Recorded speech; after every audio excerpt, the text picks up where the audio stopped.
He wasn't just a wrecking ball on the field, he was a walking highlight reel. And in a country stacked with rugby legends, Rene Ranger stood out for one surprising reason. He wasn't around long enough. Just 6 test caps. That's all the All Blacks gave him. Yet, in those short appearances, he did what most players spend their whole careers trying to do. Make fans sit up, shout and remember. So why did one of New Zealand's most dangerous backs vanish from the black jersey almost as quickly as he arrived? The real story behind Rene Ranger is more layered than you think. And it's a mix of pure talent, brutal setbacks and personal decisions that stun every rugby fan. Ranger's rise was the stuff of local legend. Born in Whangarei, raised in the small Northland town of Hikurangi, he had that raw, rural toughness that doesn't come from gym work. It comes from life. His rugby journey started with Northland in 2006, and he immediately turned heads, not just because of his strength, but because of the way he ran. Fearless, low shoulder, looking for contact.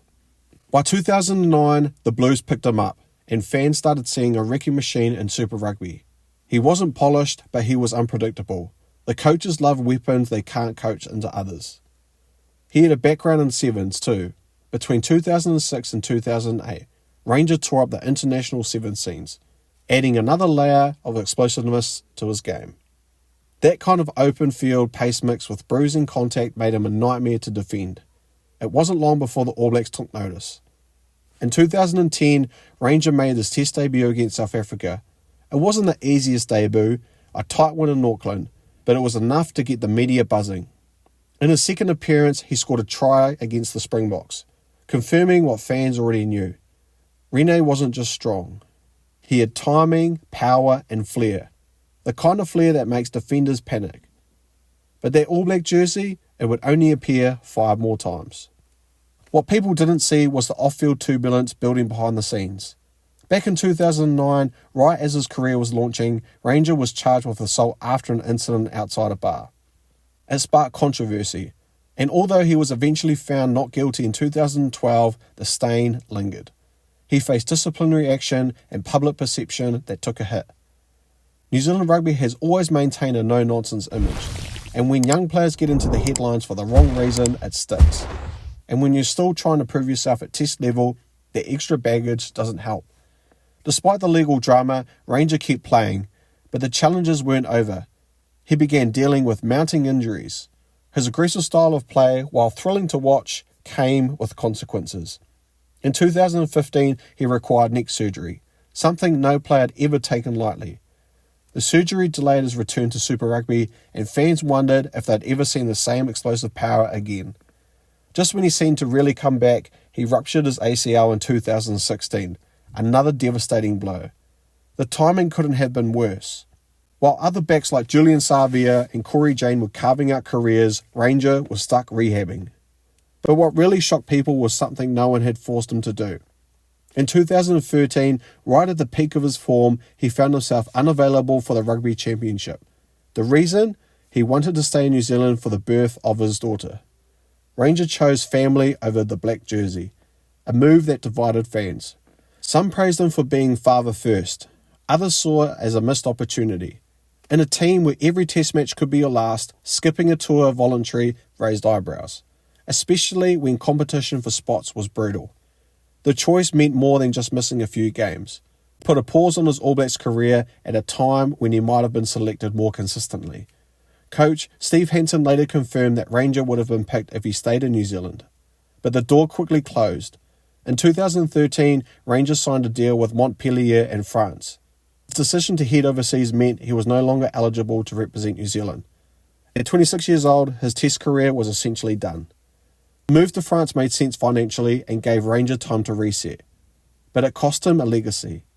While he was bashing through defenders in the top 14, players back home were building test resumes. And by the time he returned to Super Rugby with the Blues and later the Highlanders, the national setup had moved on. New stars had emerged and Rangers' window had shut. Then came another headline, this time in 2016. Ranger was convicted for drink driving. He was fined and misconduct proceedings were launched by New Zealand Rugby. It was another blow to his reputation and further confirmation that selectors weren't likely to call his name again. Whether you agreed with the punishment or not, the damage was done. Still, Ranger never stopped delivering highlight moments. Even in the later stages of his career, playing for Northland and in Super Rugby, he was producing try-saving tackles, offloads in traffic, and runs that looked like they belonged in a video game. He remained a fan favourite not because of statistics or trophies, but because of the chaos he could cause in a single carry. There was something uniquely Kiwi about Ranger. He wasn't about media polish or corporate brandings, he was about backyard footy turned pro. He played like a kid who still loved the game and that energy that was contagious. When he took the field, fans leaned forward, not because he was the best player on paper, but because he might do something that nobody else could. He also became somewhat of a mentor figure to younger players in Northland, later in his career. His presence wasn't just a boost on the scoreboard, it lifted the team's spirit. Ranger brought mana to the jersey. Whether it was at grassroots game or a big Super Rugby clash, his impact could still be felt. And he always played like he had something to prove, even when the spotlight had moved on. What makes Ranger's case so compelling is how fans still talk about him. Type his name in the Reddit or in the Rugby forum and you'll find endless threads debating what could have been. One fan called him one of the most fun players to watch. Shame his career in New Zealand ended how it did, another wrote. Supremely talented but never competitive in the nature of chasing glory. These weren't trolls or haters, these were the people who saw the spark and knew it could have burned brighter. You don't need 100 test caps to make an impact, Ranger had 6. And yet, when fans list the most exciting players they'd ever seen in the black jersey, his name comes up time and time again. He didn't fit the All Black mould perfectly, and maybe that was the problem. He was raw, instinctive, sometimes reckless, but always electrifying. He wasn't afraid to throw a no-look pass under pressure or drop a shoulder into a defender twice his size. In a sport that sometimes favours structure over flair, Ranger was the exception. He didn't need structure, he needed the ball. A little space and a defender to embarrass, and most of the time he delivered. Some players earn 50 caps and fade from memory. Others, like Ranger, only need 6 to become unforgettable. And maybe that's the point. His story isn't about missed potential. It's about a player who burned bright, fast, and without compromise. Whether it was choosing family, battling injury, or refusing to play the game off the field the way that others did, Rene Ranger did things his way. He was unpredictable, he was electric, and he was, without question, one of the All Blacks who should have played more. Ever wanted to create your own rugby highlights channel just like this one? With my course, the YouTube Creator Toolkit, I show you exactly how I do it, from the tools I use to the templates I built. You get everything. Just copy, paste, and start creating. Learn how to grow your channel, keep viewers hooked, and turn views into income. Click the link in the description below to learn more and start your channel today.